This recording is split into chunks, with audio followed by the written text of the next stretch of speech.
kick, lay back and chill. Yeah. It's got that lay back and chill feel. Thank you. You know what I mean? We in the building with AngeOnymous. Hey. I hope I pronounced that right because it sounds like anonymous. You know, a lot of people say AngeOnymous. I'm like, it's like anonymous with Ange in the front. AngeOnymous. AngeOnymous. Yeah. No. You got so, I'm glad you came on today. Thank you for having me. You giving a breath of fresh air to the music industry here in Cleveland. And your voice is delightful. It's good to hear. It's the beats are on point. The voice is on point. The feel is on point. Thank you. You know, appreciate that. And I seen you at the Trappy Awards. Yes, you did. And that was my first time seeing you. And you performed "I Don't Need You," and that was like one of my favorite tracks today. Ah, thank you. You know what I mean? I get that a lot. Yeah, I was like, yeah, this is my track right here. That's a fan favorite. I'm glad too. Yeah. So that's blowing up. Yeah, thank you. That was the intent. Did Lazy just play that? Yeah. Was that the one? Yeah, that is the one. Mm-hmm. That was actually kind of cool. Like, my friend from high school told me about that. She was like, he's going live, you might want to go check it out.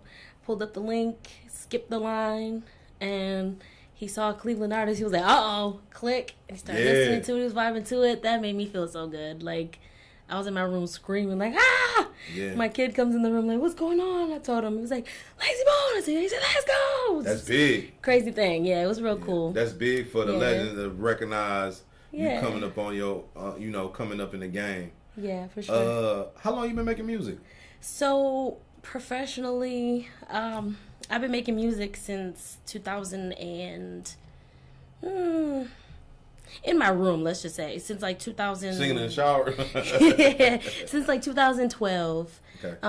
I had at the time with the person that I was with, we had bought equipment to do stuff at home with. It was just a Mac and some GarageBand and a nice little mic, and we just started like that. 2012? 2012. Okay. I've been singing since I was 8 and writing since I was 15. Yeah. So music has always been a part of my life. Okay. Yeah. So what, like choir, school? Yeah, all of it. So everything. Church. My dad is a pastor, still to this day. Yeah. He used to make me sing in church all the time, but that's how I learned how to sing with a band, a live band. Yeah. And then high school, I was part of what they call varsity choir, the advanced choir. We did a little bit of everything. They better put you in there. You know what I mean? You got the strong vocals. Thank you. We had like competitions and stuff, and that was cool. But mainly just church. I used to like go with my dad to different cities and stuff and just help him minister. And part of altar call was just, singing a little something underneath the prayer. How your pops feeling about your career today? I try not to keep him in the loop because I feel like he'd be disappointed that I'm not singing gospel music. He always asks to hear what I'm working on because he knows that I make music. Yeah. It's kind of a thing between myself and my sibling. My younger brother and I both make music. Yeah. My sister kind of just sings in church. But for the most part, I try to keep him in the dark because the subject matter is a little outside of what he raised me from. Yeah. So he wants to hear it. I've shown him some things and he'd be like, "Pero Angie," because he's Puerto Rican. He doesn't speak English that well. Okay. What's that mean? I'm like, well, Puerto Rico. He from Puerto Rico? Yes, he is. So y'all originally, y'all ethnicity, y'all background is Puerto Rican? Yes.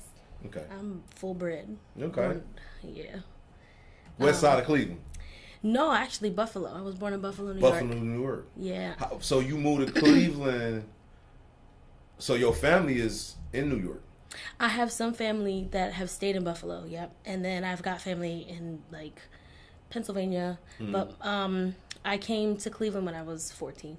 So I've been here on and off. You a Clevelander? Yeah, for sure. It's safe to say you a Cleveland Brown.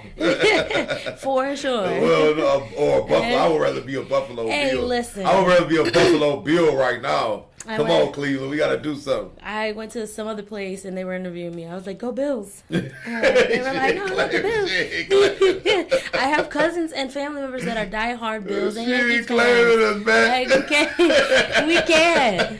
I have one cousin that's like a Mets fan, and he's excommunicated because it's not the Yankees. So, Let me ask you this, AngeOnymous. Can you share a moment from your early life in Buffalo that shaped your passion for music? Yeah, Sesame Street. Ain't that crazy? Out of all Sesame things, Street. I was like 4. You see, she got the pigtails in. I was like 4 years old, and my mom can like recount this better than I, but I remember sitting and listening to that song, "Please and Thank You Are the Magic Words." You know, we all know that from like the 80s and the 90s. Mm-hmm. And I would sing it like, you know, like a grown lady at church. Right. And I remember getting up on the edge of the couch and singing it as loud as I can with vibrato and everything. My mom ran in the room. She was like, "Do that again." And I was like, "Do what?" And I like sat down, got excited, but like didn't, you know, really want to say anything. She's like, "We got something." Embarrassed, yeah. But it was ever since that was like the moment. Mom was 4 years old. Mom was like, "We got something." My mom was like, she would tell people too after I got older, like, you know, she used to sing when she was little, just like that. Yeah. Always had a big voice. That's always been me. Always a big voice. And it's glowing and it's showing right now. You know, it's shining through. Is Take It Personal your first album, your first project? No. Or Glow? Glow is my first full-length album. Please Take It Personal is more of like an EP. It's an interlude to my next album. Yeah. Because I want to do a Glow Volume 2. I haven't sat down to write anything for that yet. I've been focused on this baby right now. Yeah. You know? But Glow was actually my first album. What's the story behind the title of your debut album, Glow? It was kind of like my coming out of a really bad situation. Yeah.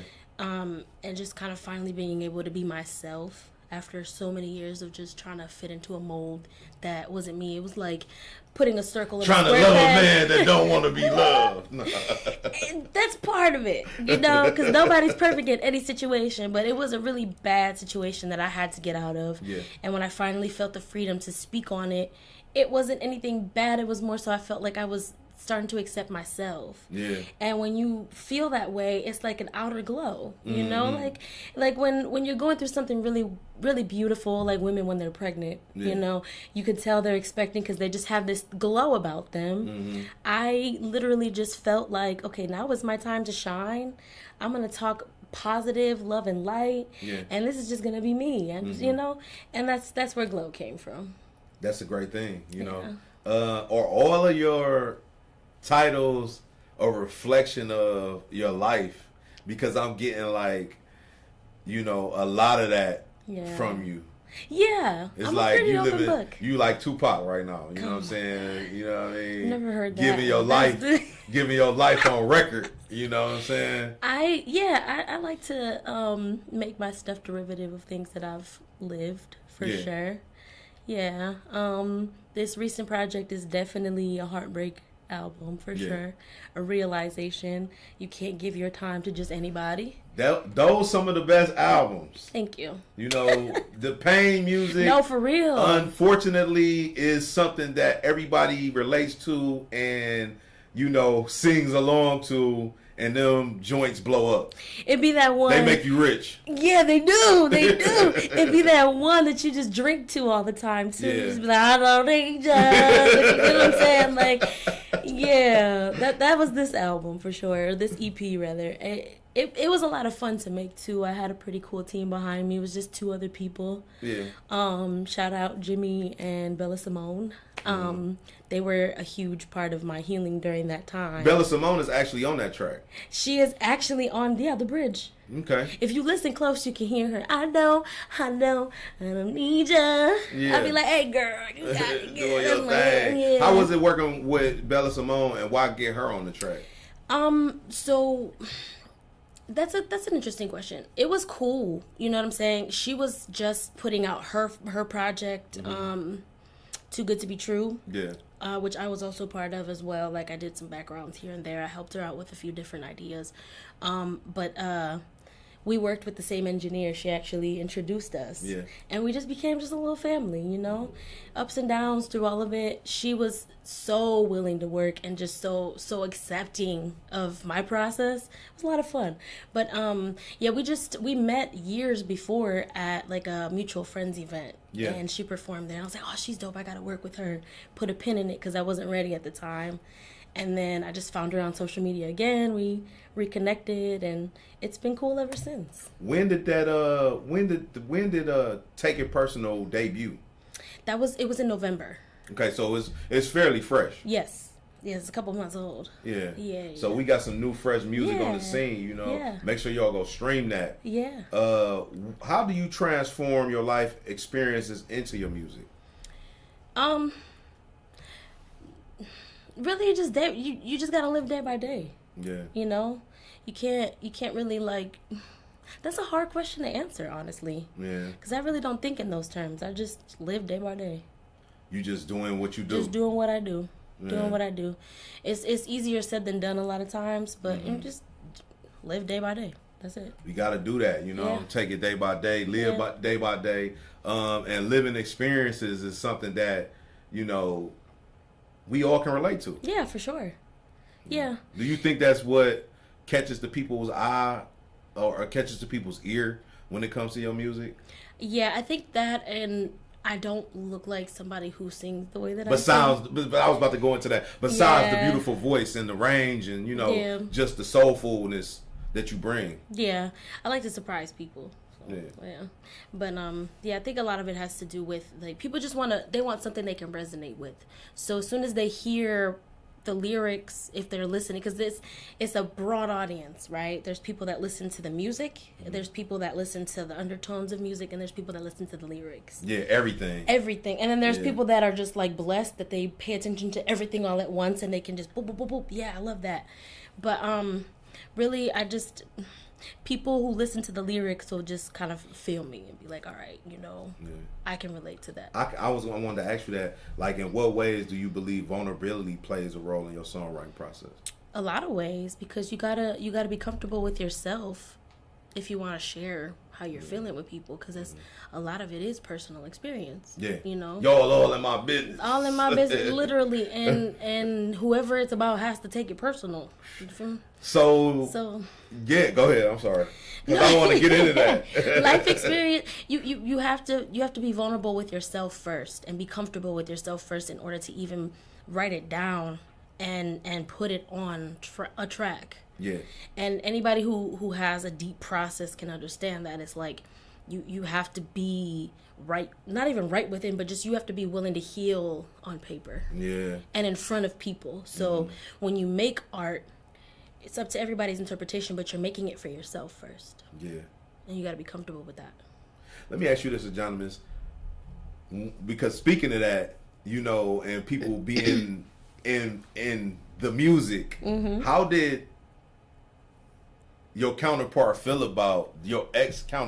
about being a subject, a topic in your music? And did you get that call like, you're talking about me, people know that you're saying things about me, and we just recently broke up? And one thing about me, I'm very upfront. Yeah. So I've written songs about ex-friends. I'm dropping a diss track. No, not even that. I've had issues with people where, like, we would fall out for months and then we would come back and talk, and I'd be like, hey, you know, just so you know, while you were away, this is what happened. I dropped that diss track. And do you want to hear it? Because if you don't feel comfortable with this, I won't put it out. I'm that type of person. I do feel. What about if they don't feel comfortable and you feel comfortable? Then I just be like, and you feel comfortable. I'll put something else on wax. You know, I'm not worried about it. We got creativity flowing. Artists know, right? Yeah. But it's one of those things where it's like, I'm very upfront. So say me and you have a falling out, and I get back and hey, Chucky, guess what? I don't want no smoke. I wrote something about you. But I want you to hear it first. Yeah. Most times it's received. Like, it was a friend of mine, I'm not going to say their name, but it was a friend of mine I sat down with. I was like, yo, look, I was feeling this way. This is what I wrote. And I let him hear it.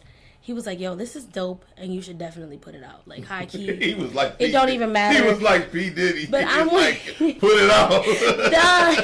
I'm one that I like to be at peace with decisions that I make. And if I feel like somebody's going to be uncomfortable, as much crap as I talk about, please take it personal, I feel for people. You know, I have empathy. So I have to have that conversation. I do have a heart. I'm not cold and heartless, okay? People know. And they will know it's about them because I'll sit down with them and be like, hey, look, this is about you, just so you know. Just so you know, this is about you. And if I don't care about your feelings, I'm going to put it out. Definitely. But most times I do care. And we're going to be back with AngeOnymous. Make sure y'all stay tuned to this TopTv. We'll be right back.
Big bet.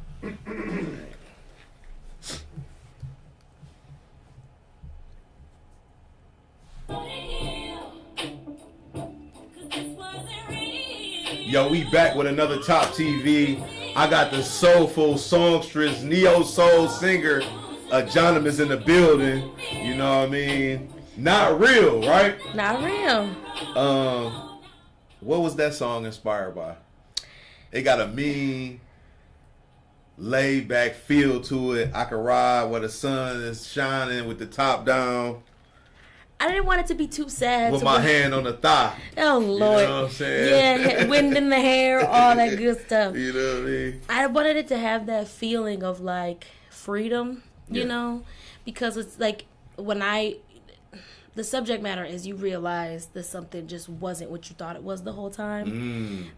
So with that feeling came a lot of freedom. I was like, dang, like, ooh, I feel the weight has been lifted. Yeah. That wasn't real at all, but you know what? It's okay. Because I'm going to be all right. I'll be all right. He's not, because he lost out. Anybody who plays with me just fumbles, you know what I mean? That's how I feel about myself. So, yeah, writing that was more just kind of like an anthem. It was like, okay, this wasn't real, but we going to move on. It's cool. It's cool. How could y'all, look at this face. How could you do this face wrong? This is such a beautiful face right here. Thank you.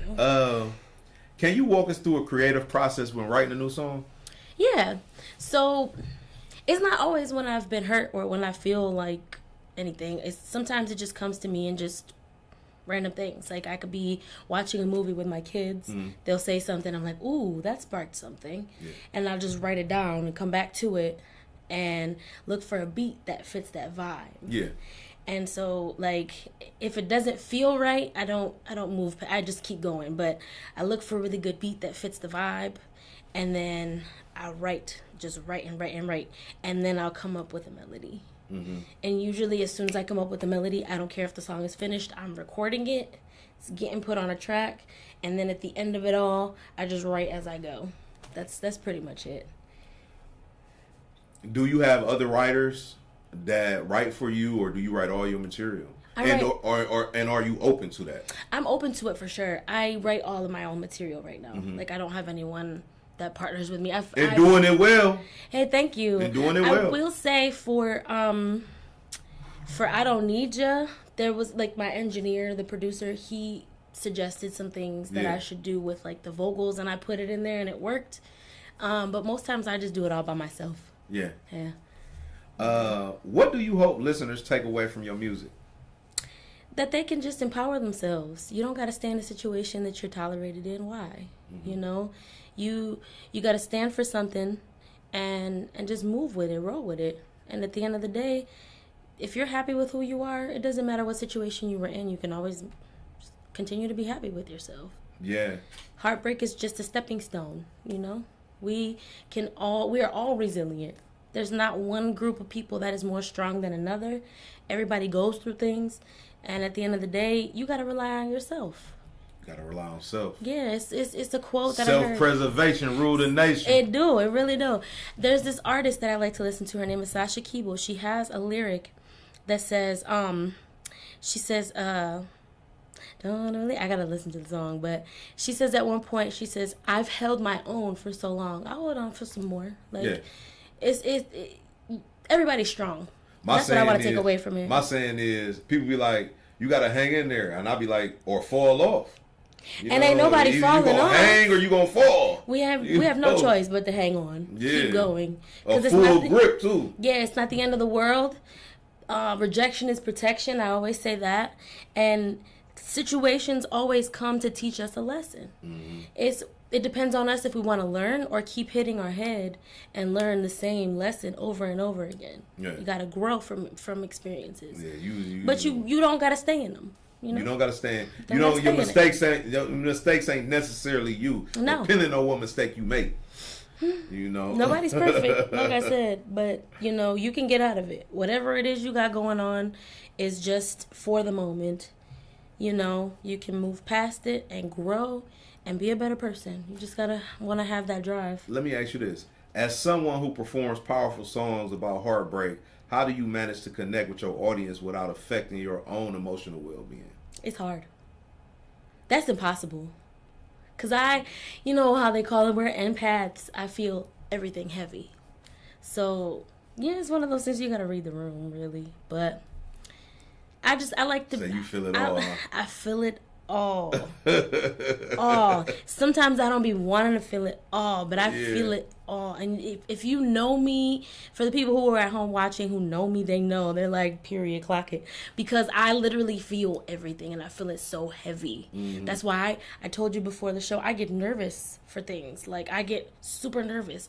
And it just depends on who I'm around. That energy absorbs into me. Yeah. But, like, if I see somebody in the crowd and they look sad, I feel they're sad. And so instead of sitting there, and I want to cry even saying this, I feel they're sad.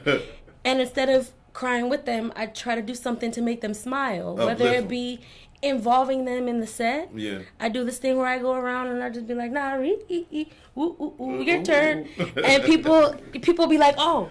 Okay, and they do it. You get them involved. Yeah, I get them involved. So I because try to you might hit them with that one verse and they just crack like a wine glass. Yeah, and I've seen it in real time happen with certain songs.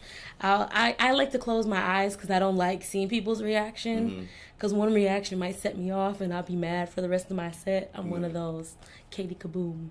But Like, I had a moment where there was just one person. I look out and I see she had tears coming down her eyes, and I was like, "Oh, why did you do that?" But let's be honest, that is something that is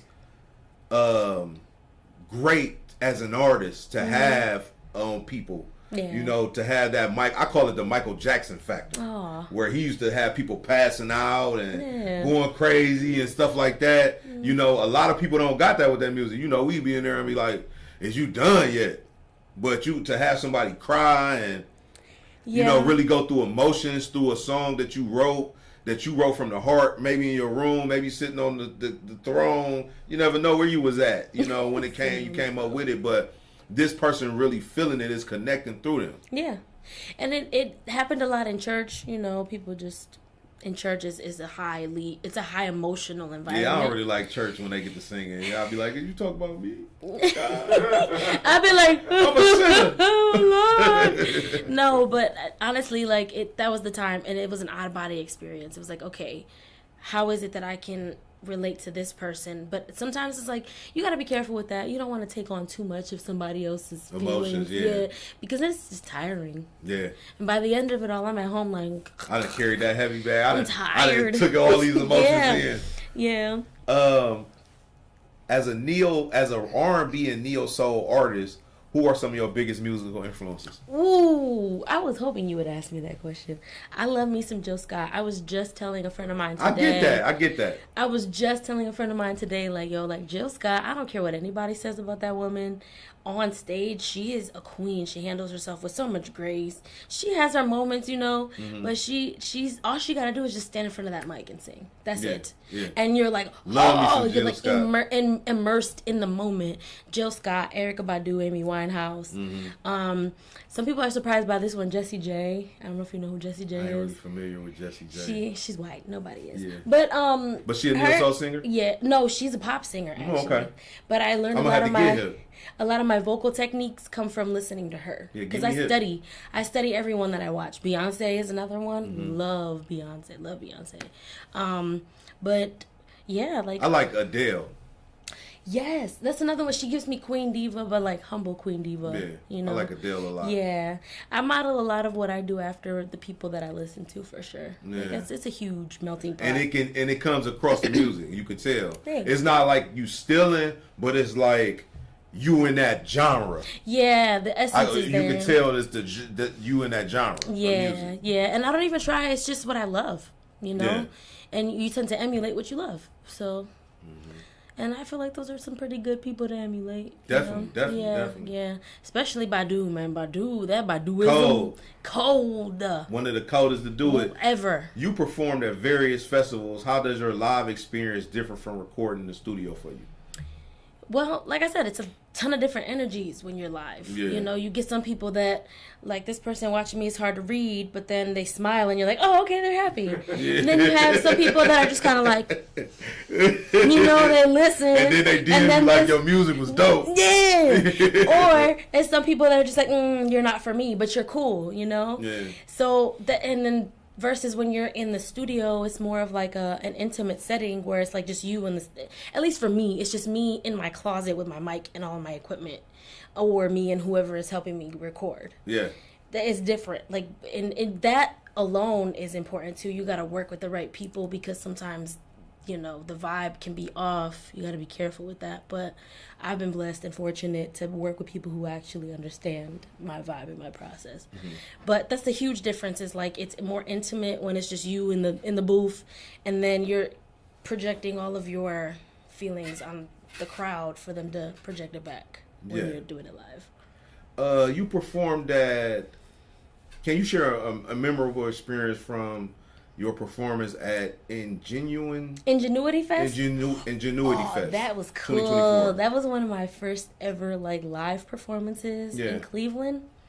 Pretty big stage. It was a pretty big stage. So the person that I was dealing with at the time, my friend, she had a set there, and it was an all day thing. She had like an early day set. Some people performed, and then I was in the evening set opening for a main artist.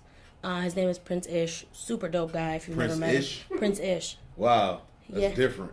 It is. He's a cool dude. He's a cool dude. My guitarist / bass player plays in his band. He's dope. Yeah. But long story short, it was my first time. I was nervous. Never played with the band that played that night. And I just closed my eyes. At first I was like, hey, everybody, how you doing? It was like maybe 10, 15, 20 people. When I opened my eyes, the room had filled up to at least 100 people. So I brought in a really good crowd for the person who was actually headlining, which was crazy. Which is hard to do. Crazy. It is so hard because you just never know how you're going to be received by so many different people. It's so many different vibes and so many people that don't really like specific types of music or that just are there for the experience, they don't know what to expect. They ain't showing up to the headliner come. No, exactly. Or they not vibing to the headliner come. Right. They get popcorn, they getting drinks, they just mingling, they loud. You just there to fill in space until the person they want to see. You hear them having a whole conversation over the music. Yeah. So what was different about that was it's a festival. So you don't have to stay in one place for too long. You can just pass through. Our little space happened to just be on the second level, a little bit further back, to where people had to actually find us to get there. So I was actually floored at how many people were there. And then at one point I got to do a cover of Keisha Cole. Got a couple involved. I had a guy sing to his wife. Yeah. I thought they were on their first date because they were so so in love, puppy love type of thing. I didn't get a chance to connect with them after the show. Turns out they posted me and they were like, "Oh my God, this was such a great date night." They had been together years, have 3 kids together, and they loved the set. And I was just like, wow, the impact that you have on people is crazy. You just never know. It's a beautiful thing. Yeah, but when that you're was making that soul music. That was a lot of fun. It was a lot of fun, I will say. As a having a Puerto Rican background and being a soul, neo-soul R&B singer, how does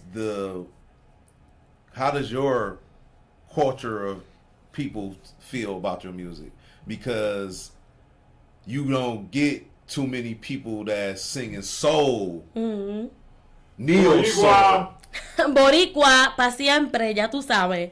Well, they saying they pa siempre, forever. You got lines on here. He's a world traveler. He's talking. He took the interview over. I will say, Spanglish. I grew up in a pretty eclectic family. Yeah. So I had aunts and uncles that were Prince and Michael Jackson fans. That's their version of basically it's pop, no different. R&B. Yeah. It's no different. It's no different. They've always been supportive. Now, I don't know too much about other Hispanics because I've never experienced anyone say, "Ew, why do you sing R&B?" Or, "Ew, why don't you do reggaeton, salsa, bachata?" That's what I want to ask you because they get Cardi B a lot of backlash. Yeah. They get Cardi B a lot of backlash. But the thing about that, the Puerto Rican community gives her a lot of backlash. Thing about that is Cardi B is not fully Latina. She is also Trinidadian. Okay. So I feel like it's okay. You know what I'm saying? Same thing with Nicki Minaj. They give her backlash. Exactly. Rihanna, they give her backlash. Yeah. All the Caribbean folks, they want us to do our style music, but it's there's so many talents. You can sit at so many tables and get in so many different bags. It's you guys have no idea, the pull you can receive from that. Mm-hmm. So I've never encountered anybody who's asked me, why don't you just do one type of music? I've had people ask me, would you sing in Spanish? And I'm like, yeah, absolutely. But I've never really explored that outside of church. They say Fat Joe can't say the N word. That's a conversation for another day. They give Fat Joe the slack, but I'm just saying though. But that's a conversation for another day. They do and they don't. Yeah. I just avoid the word at all costs because it's some people are like, but you are black, and then other people are like, no, you're not. You're Spanish. But he said, I grew up in that. I grew up in the culture. Just because I'm a little bit browner or lighter than you, it doesn't mean nothing. Doesn't mean anything. I can't say that that's okay. Yeah.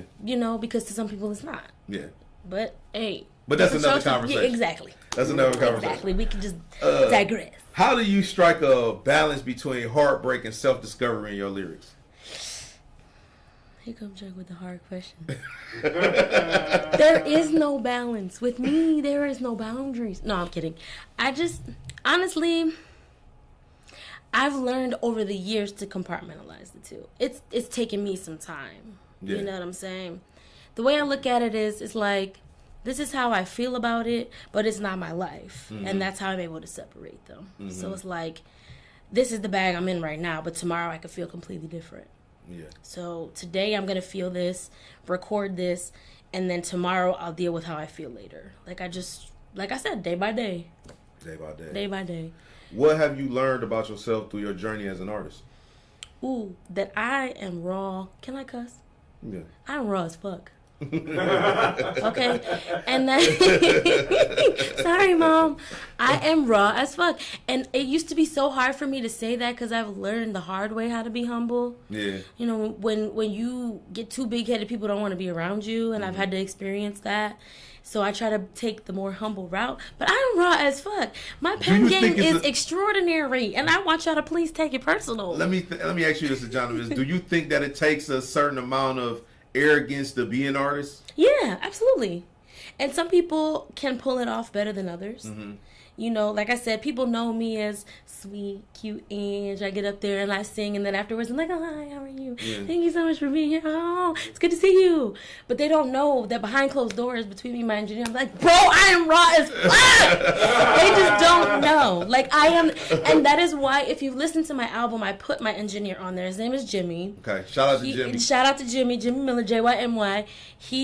I put his interlude. We had a session where he was just feeling like real, like frustrated with himself. And I was just like, talk your shit, Jimmy. Just go. And he's like, I'm the best ever. And he just exploded. Yeah. And I was like, you know what? I'm putting this on the album. Sometimes you need that ego stroke, you know? Seriously. And it actually helps because it's like, it balances me out. So people know I feel like that sometimes too. I'm just not going to show you that I do because I want you to think that I'm humble. But I'm not. I'm not. Yeah. I'm humble sometimes, guys. Hey, we're going to be back with another TopTv. We got AngeOnymous in the building. Don't go nowhere. We'll be right back, y'all. Hey.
Made it available to everybody.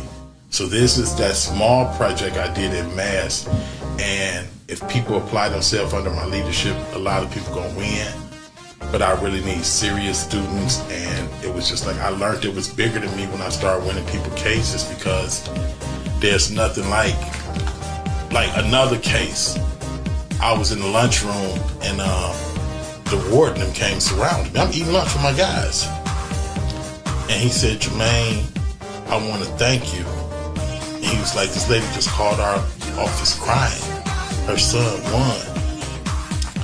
And it was just like those little bitty moments. Yo, we back with another Top TV. I got AngeOnymous in the building, Neo-Soul singer, R&B singer. Go get the music, you know, take it personal on all digital platforms right now. One of the best doing it in Cleveland, one of the strongest voices in Cleveland, you know, one of the newest to my ear to be one of the strongest voices in Cleveland. I heard a lot of y'all sing, you know, and a lot of y'all are really good.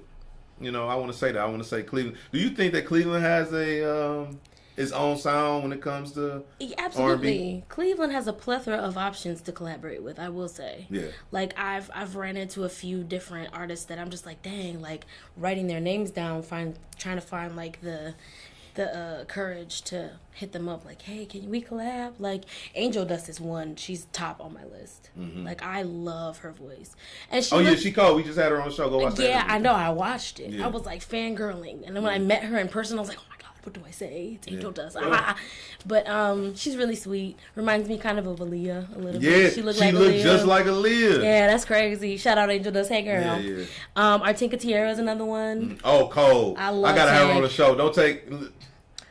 I'm gonna be at you. Yeah, definitely. She is so dope. She opened up for me at my show last weekend, and it was a vibe. Everybody. One of the super strong voices. One of the and well deserving of that award. She won that Ohio Entertainment Award.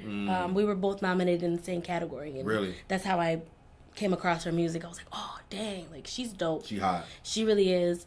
And there's different people. Like there's so many different bags out here. Like I know some bands like alternative hip hop, crazy pop music, stuff like that. So like I feel like Cleveland has its own sound. We got something to offer. Yeah, it really does. Yeah. We got something to offer. Let me ask you this: how has your understanding of love evolved through your music? In many ways, Chuck. In many ways.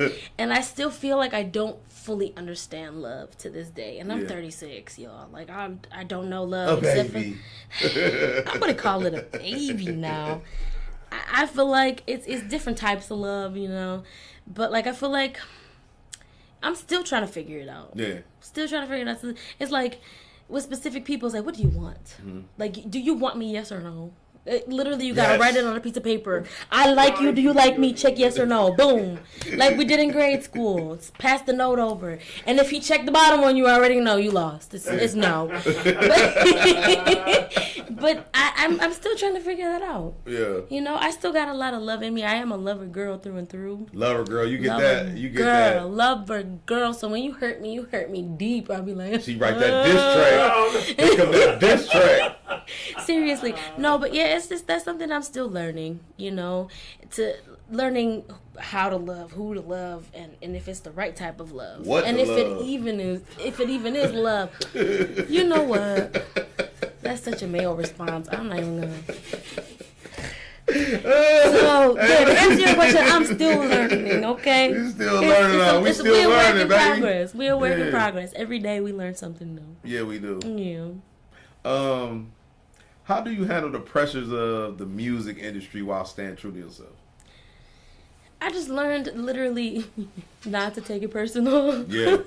Even though the title of the album backwards. I've learned that not everybody is your cup of tea, but you know, you are somebody's glass of champagne. And it's trial and error. I've put myself in rooms with specific people to see how they are. Yeah. And if they don't gel with who I am, it's no love lost. We cool. You know what I'm saying? We've connected. I just won't work with you. Yeah. But it's pretty much trial and error. Yeah. You know? Yeah.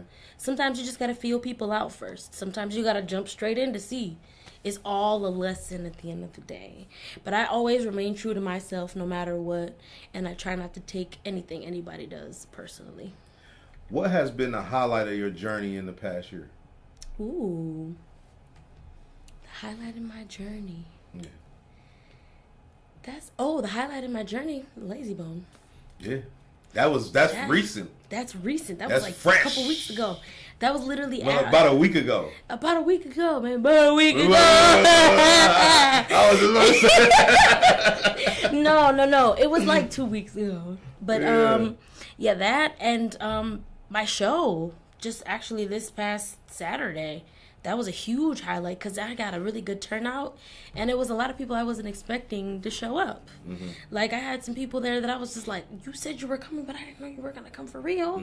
Because you get a lot of people just with empty promises and just That's why I ain't say I was gonna make it. And I'd rather you not respond and leave me on red than be like, yes, it's gonna be coming, there. And you I'm gonna up. come and patronize because I like the music. Well, next time I have an event, I'm coming to patronize. I'm about to be a ticket. You can come and pull people aside like you did me, because that's how we met at Trappy. Yeah, he was like, come here, can I talk to you? And I was like, fresh off of a performance, I was like, can I breathe? No. But then I was like, what's going on? We gotta chop it, Can you share about a song or lyric that's particularly special to you and why? Yeah.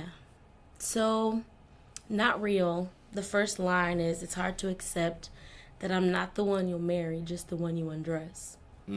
Because that was a real deep realization. Ain't that crazy? And I know when I did Winter Jam for Andrew Lloyd, which was a lot of fun, shout out Drew. Yeah.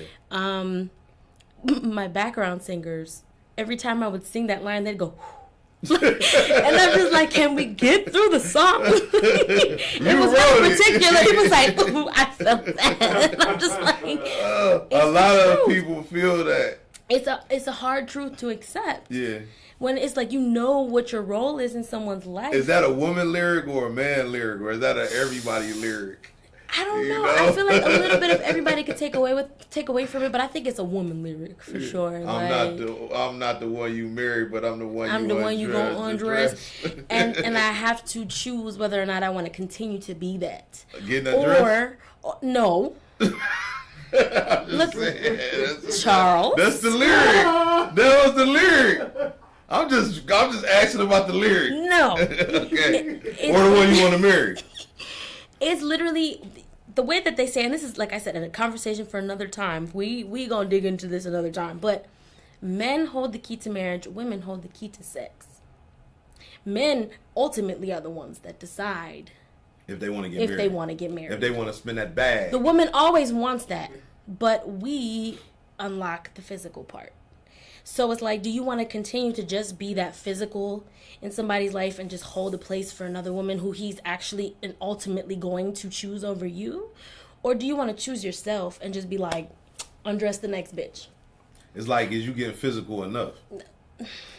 I'm saying, like, because I've learned, let's be honest, you raised the topic. Yeah. You said sex. So is you getting physical enough to be married? Is that the thing? The thing is, I feel like, and maybe I'm wrong. You tell me if I'm wrong, because you're a man and you can be honest. Yeah. You having sex with a man devalues you just a little bit. What? When women have sex with a man before they're married, whether they're even you saying that it devalues you as a woman in some form or fashion. The guy might not take you as serious at first. The feelings come later for the guy. I don't know. I'm not taking you serious at first if you ain't giving it up. If you're not giving it up. Yeah. See, that's, to me, it's the standard. If you making me wait, I'm like, you playing games. In my mind, you playing games. You making me wait. See, and it's different strokes for different folks. Like, I know some men that are like, yeah, I'm okay with waiting. Because I'm going to court you anyway. They want, because I like you. I'm going to court you regardless.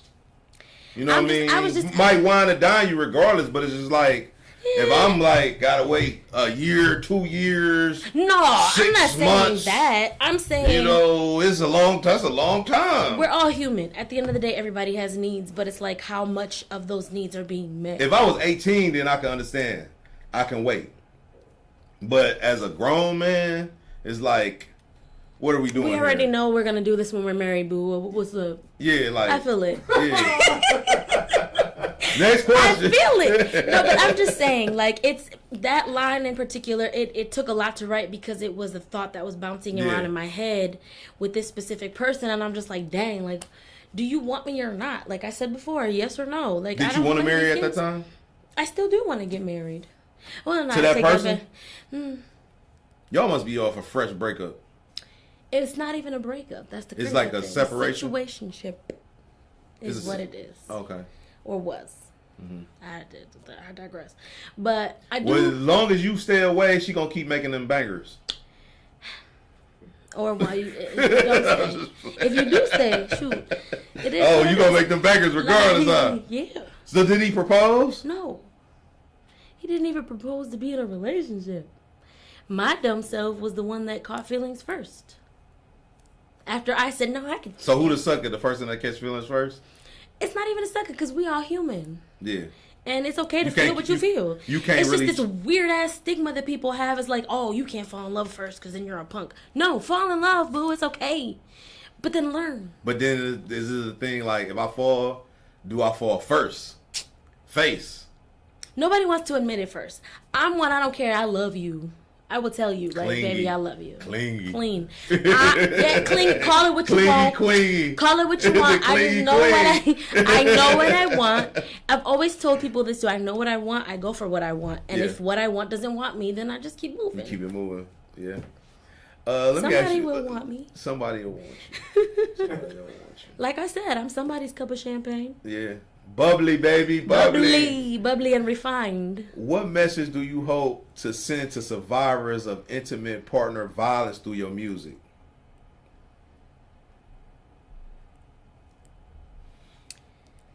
Because you dealt with that as well. I did. We on a roller coaster right now. It's okay. I will say, the second you feel like you are unsafe, get out. Yeah. Get out. You don't have to stay in that. If you got kids, don't use the kids as an excuse. Mm-hmm. Don't use them as any kind of leverage. Mm-hmm. Get out. Because it's getting dangerous out here. It is. It is very dangerous. And at the end of the day, your mental health is worth more. Your physical health is worth more. Mm-hmm. Your emotional health is worth more. No man or woman is worth any of that. Yeah. I will say. Fight back too. Second you get hit them back. Or get out of there. Or get out of there. If it gets dangerous, I go down swinging. I don't care. I don't care. You want to hit me? You like Jenny on the Block. What movie was that with Jennifer? Enough. You was like you like it enough right now. Listen, I wouldn't get my get back like that. Yeah. But I will say don't stay in a situation where your time has run short, seriously, because it's only going to cost you more and more respect for yourself. Yeah. And you're going to lose a lot of you in that situation. And I've had to deal with that the hard way. Mm-hmm. I left Texas because I was with my kid's father, just short story, for 12 years on and off. We have 3 beautiful children together. It just got to that point where I was like, I can't do this anymore. I made it known. We're done. He left me with debt, left me with a place I couldn't afford. I had just lost my job. It was a bad situation. Yeah. I packed up all 3 of my kids, our clothes, sold all of our belongings, and I drove from Texas to Cleveland because this is where my home is. This is where my support system is. And I was able to just do it off the strength of my own will. Yeah. And God got me through a lot too. So I will say it's not impossible. It's going to be hard. And you're going to question your decision so many times and doubt yourself. But at the end of the day, as long as you don't sit and dwell on that doubt and you keep pushing forward, you're going to be fine. How big is God play? How big of a role does God play in your existence today? I'm alive. Yeah. That's how big. Yeah. I'm alive. It was a lot of times I wanted to stay in that deep, dark hole. I probably wouldn't have made it without God, to be honest. And that sounds so cliche, but it's the truth. There was a lot of times where I did not want to live. Mm. And because I found faith and I found, that this is my purpose, God has been there. He's been constant. I said, I'm going to fight. I'm going to continue to fight. And I'm still fighting to this day. What's some of the processes that you did to get up out of that deep, dark hole that you was in? What's some of the things that you could tell people to do when they're going through what you went through? I will say, don't deny your feelings. Don't stop and think that this is punk. This is something that I shouldn't be feeling. I shouldn't be depressed. It's okay to cry. It's okay to be mad. It's okay to feel regret, denial, all that. Feel it when you feel it, but don't stew in it, because that's where you rot and die. Yeah. Surround yourself with positivity, people who are going to uplift you, people who are going to show you that you're loved no matter what, and people who are not going to allow you to slip and fall into that dark hole. Mm-hmm. And I have 3 best friends Ty, Melly, and Marlena, you guys, they got me through a lot. That was my anchor. That was something that kept me from really going over the edge. Yeah. You gotta surround yourself with those things. A good support system. Exactly. And always make sure that you find something that's going to be a good outlet. That's not going to keep you in that. Like, right, if it's journaling, if it's praying, if it's fasting, if it's making music, you know, podcasting, whatever it is, that's your niche, stick to that and keep going. Even though it's hard and you feel like you want to give up on yourself, don't do it. Because the reward on the other side is a healed version of yourself who's going to look back at that broken piece and be like, and I did we made it, girl. Yeah, I did it. We made it. So don't give up. What are your thoughts on current R&B scene, the current R&B scene, and where do you see yourself fitting in? Songwriting. This all, surprise. Dope songwriting. Surprise. Yeah. This all is just me doing this to get my foot in the door to write industry level. Have you written for anybody thus far? No, but I did have someone sing something that I wrote. Bella Simone sang Over You. I wrote that whole song. Okay. And I just had her come in and sing the parts that I wanted her to sing. But I would be down to write for anyone. Like, anybody watching, you need a songwriter, AngeOnymous got you. Go ahead and get her in there, you know. Go ahead and pay that bag. Yeah, and get her to write that hit for you. Yeah, for real. R&B nowadays is not really my taste, I will say, because I'm a 90s girl. I grew up in the 90s, so I'm really into, like, you know, the TLCs and the SWVs and, you know what I'm saying, that kind of thing. I love old school R&B. Yeah. And, like, you know, early to mid 2000s. Nowadays, it's cool. You know, we got the Mariah the Scientists and the Coco Joneses. Well, Ella May. And yeah. I like them type of. Yeah, those are cool. Yeah. You know, it's what's on the radio. I like the singers, though. I relate to them more. So, not to say that it's I was like, what? Was that I like people who sang. But I'm not taking away from anyone. Aretha Franklin, yes. Yeah, you know, Gloria Gaynor. Gloria Gaynor. If you could collab with any artist, living or dead, who would it be and why? Living or dead? Ooh. Yeah. I would have loved to work with Selena. Yeah. I would have loved to work with Aaliyah. Yeah. Pac for sure. Yeah. Cause he got that poetic. Yeah, you giving that vibe. And like I would be on the hook like woo. I don't even care. Just put me on the hook. Living, I would say I want to sit with Coco Jones on a session and just write for her. Like let me just be in your presence, sis. Like you are so dope. I love her. Bruno Mars, Anderson .Paak. You know. Yeah. I like that guy. This some heavy hitters. Yeah. Jay. I probably wouldn't work with Jay. I'd probably just sit and just bask in his presence. Like, go on, Hov. I see you. Yeah. I like it a lot. Do your New York roots carry you? Do you carry them New York roots around? Because I know you originally from Buffalo. You moved to you lived in Texas. You lived in Cleveland. But I feel that New Yorkness, that New Yorker. Honestly, you on your new, I don't know. Like some people tell me yeah, and other people tell me no. I don't even know. Honestly, I just exist. So you universal with it. I'm universal. Anywhere I'm at, I can adapt. Honestly, but I will say I'm a small town kid. I didn't grow up in the city. Oh, okay. But we moved out of Buffalo when I was 7. Moved into like a small vineyard town until I was like 12. Okay. And then when we moved to Ohio, I didn't even move straight to Cleveland. We moved to Ashtabula first. You realize, hold on. Hold on. But I definitely experienced culture shock moving to Cleveland at 14. I was like, what?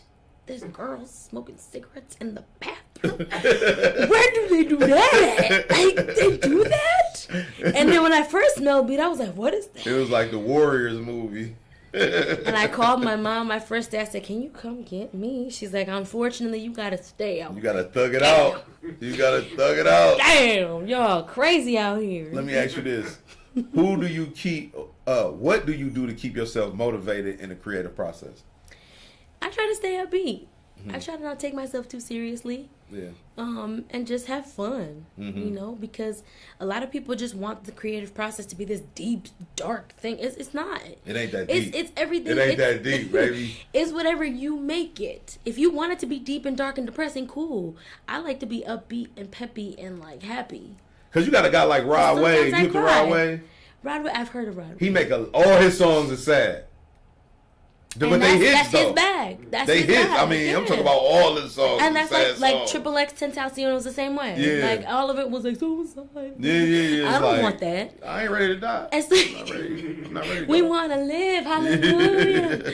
No, but like it is what you make it at the end of the day. And I don't want to take myself too seriously. That's for when you in the live performance and you in the mode. It's like, this is my moment. Yeah. That's when you take that yourself DMX serious. moment. Yeah.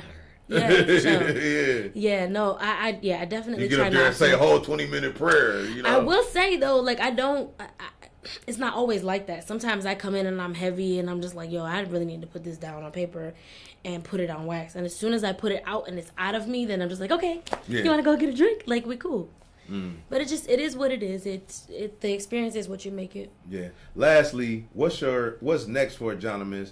Any upcoming projects, performances? What should we know about? So I am curating a performance for one of my rapper friends, Swoo Gotti. That's going to be a lot of fun. Who Gotti? Swoo Gotti. Swoo Gotti. Which stands for Since We're on Our Grind, Abandon Distractions Immediately. Yeah, he's dope. Swoo. Yeah, he was just performing at my last show, which was so dope. I got that. I am also doing some things with other artists in April. Yeah. But right now, I'm focused on just staying as relevant and in your face as possible, because I want all my haters to take it personal. We gonna be back with AngeOnymous. Make sure y'all stay tuned. She gonna perform. What you gonna perform for us? I'm gonna perform Not Real. Not Real. And I Don't Need You. We be right back. Alrighty. Hey, hey, hey. I made it available to everybody. Not taking yourself too seriously. Yeah. Too many people do that. So serious. Too many people do that and then they set themselves up for failure because then they have expectations of people. Can't. Yeah. Okay, so can I get you to stand up? And No. For a second? No. I'm kidding. I got around you. her for a second so I can get this set up for you. Yes. That was almost my face. We don't work through it far.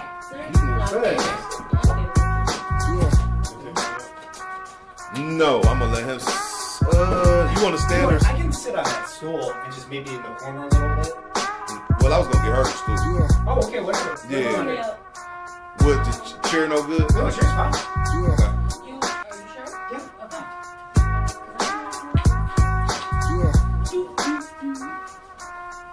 Sit down and sit. Yeah, it's like kind of like a, more so of a chill thing.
Like I was saying, she can belt it out. I don't want her to clip your mic.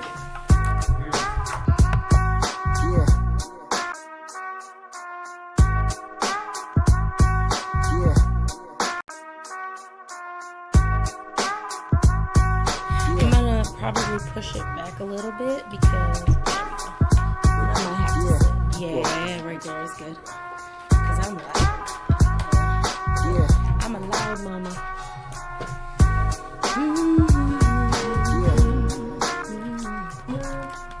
So, you want to go first? Yeah.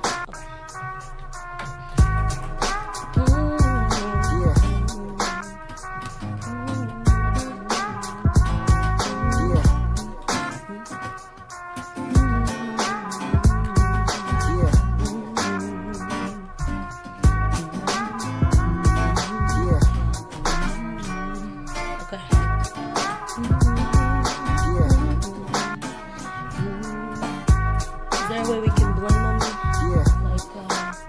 Or should I just take a beat?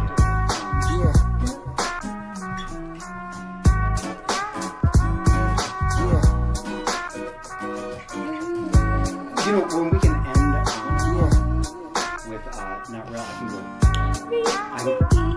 And then I'll come in with like the intro for the next one where I'm gonna go. Okay. Yeah, that's perfect.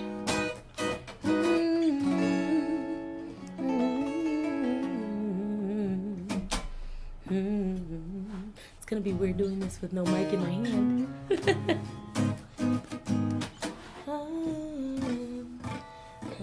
Okay. Or It's like you in the studio. yeah, it actually is. This is a good Can you mic. hear my guitar through there? Yes. Yes, I can. Are you getting like this? Or are you hearing this? Okay. That. Okay. Yeah. Yeah, so I was trying Is to it good? Yes.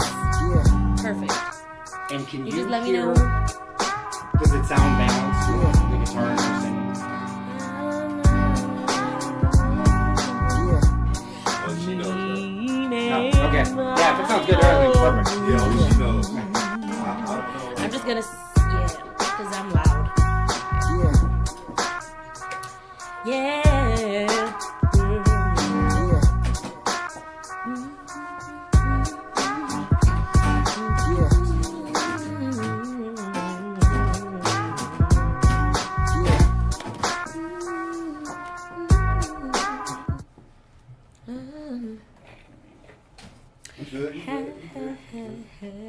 No one's looking at me anyway. They're looking at her, but at least they can see that she's not. Nobody cares about No one cares about me, but like at least they can see that she's performing care. to. Nobody is a structure. She's not going over a track or anything. I care.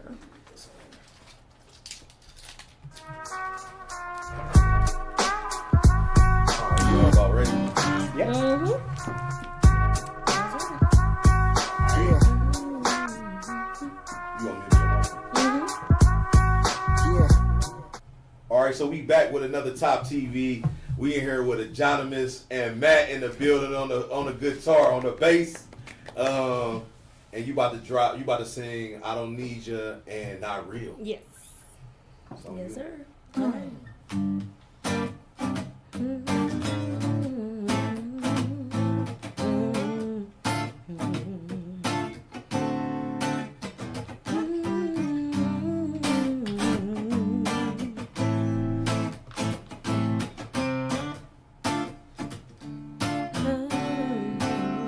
It's hard to accept that I'm not the one you'll marry, just the one you undress. But you keep me hanging on while you're causing me stress. I'm just a finesse, you're the one I regret, and I'm willing to bet this will have no effect on you. Ooh, I'm stuck inside this loop, tangled up and bruised. I'm just a toy to you, nothing more to you, just keeping you amused while I'm hurt and confused. This can't be the real you. I wish this wasn't true. It wasn't real. It's all delusional, the sense love that I feel. It was codependency, but now you lost your appeal. Let me close this door in peace. It's time for my soul to heal. Cause this wasn't real. Not real.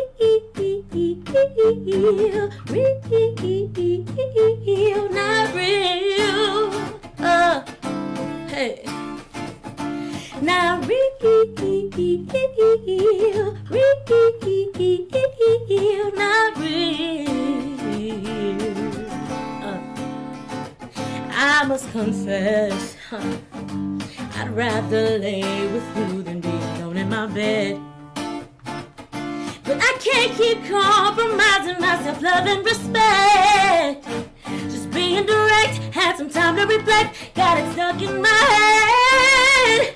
Yeah, it wasn't real. It's not illusion, not a sense love that I feel. It was codependency, but now you lost your appeal. Let me close this door in peace. It's time for my soul to heal. Yeah, cause this wasn't real. Boy, what's the deal? It's no illusion, all it's like the heart doesn't feel. Now I'm better off alone, now you lost your appeal. Let me close this door in peace, it's time for my soul to heal. Heal, cause this wasn't real. Now real,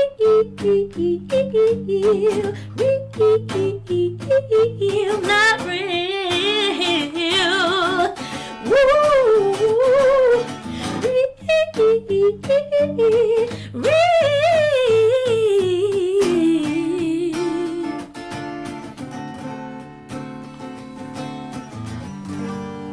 Break it down. Break it down. Break it down. Break it down. Thank you. And so we got I Don't Need You next. Yes, sir. Let's go. Let's go.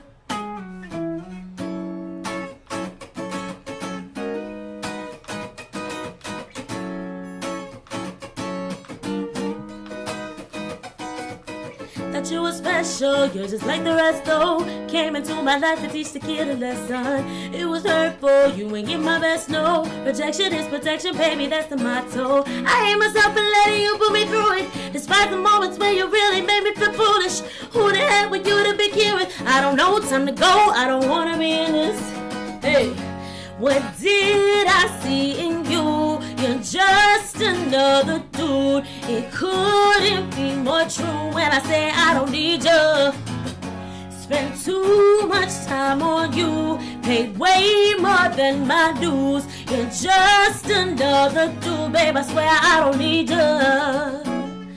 Oh, oh, oh, oh, oh. Hey. My mistake, yo, let you have this cake, oh. Now I'm stuck for life inside this endless cycle. So disgraceful, how you have no shame, so I think it's time to knock some pegs up on your pedestal.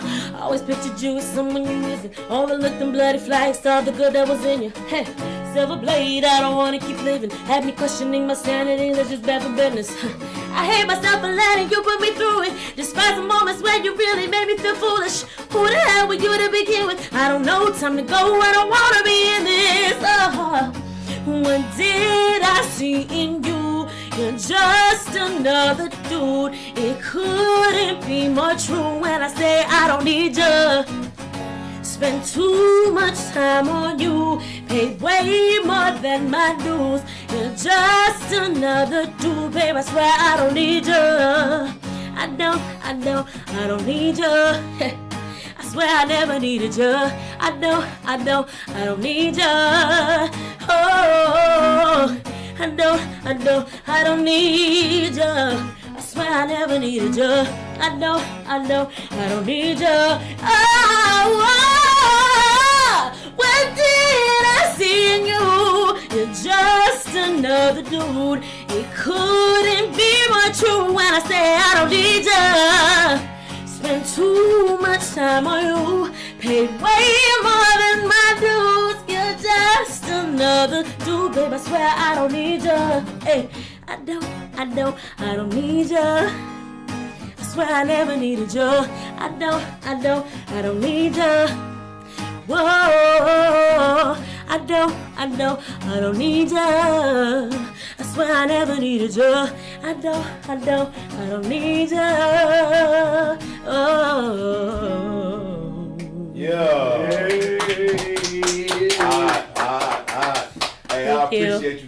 AngeOnymous. Matt, thank you. Thank you. You did a fantastic job. Thank you. Hey, until next time, y'all. AngeOnymous. Make sure y'all go get that album. Woo. Make sure y'all go stream the music. Make sure y'all come out to the shows. We out of here. For sure. Bye, guys.